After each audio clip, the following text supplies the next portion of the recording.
For me, the most important thing is my family, my children. I think a sense of being useful, and a sense of purpose, really important to me, and kind of the amazing world of nature. That's what's important to me.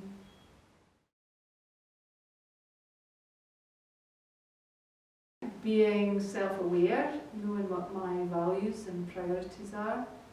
I think being aware of what my blind spots are as well, and knowing when I need to take advice, and that will always be trusted friends or family, my husband, helping me to make decisions.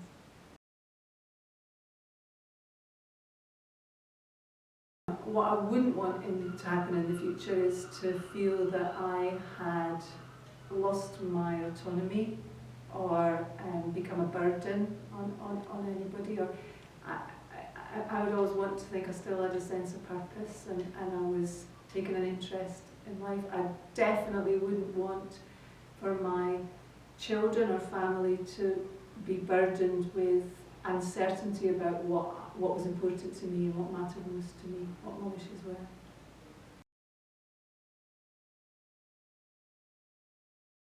In terms of what's changed with COVID, I think it's been a hugely challenging year, hasn't it, for everybody. It's given us a lot of time to reflect, and it's given us a lot of time to, and I think about what really does matter most to us.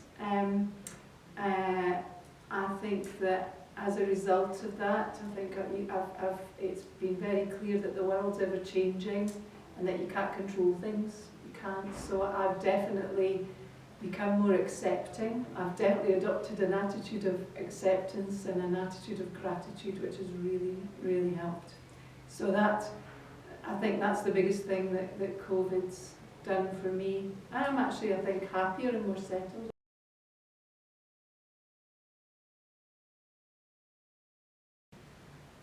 I would want people to know that my family is everything to me.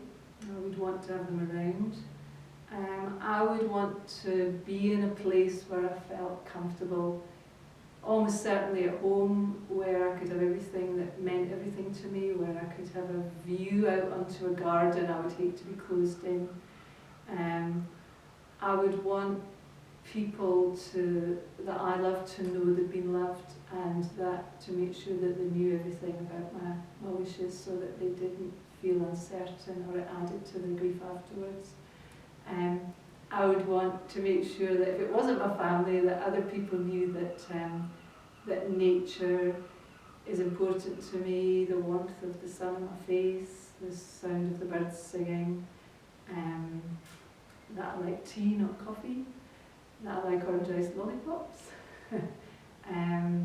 Water's my medium, so I like a nice hot bath, I like to be cosy and warm, I love music. And obviously, like almost everyone else, I wouldn't want to suffer. I wouldn't want to have any futile treatments or life-sustaining treatments or interventions that, if it meant that it was not going to make a difference even to the end of life. I would be ready to go. I'd be happy that I'd had a fulfilled life. And the main thing to me would be how my family lived on afterwards.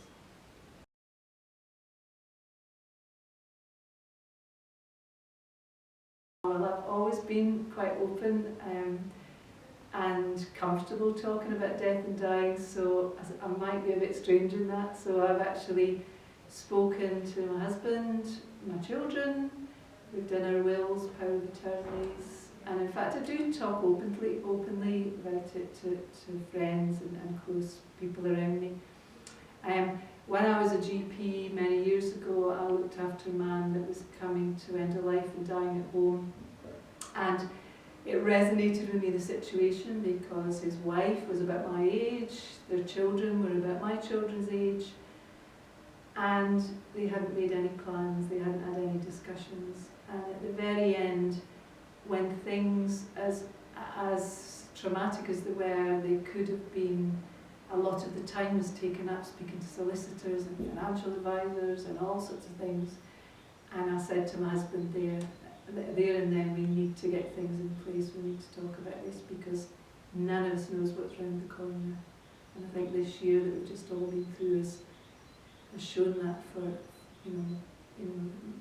for lots of us, that it's really important to be prepared and to talk about things.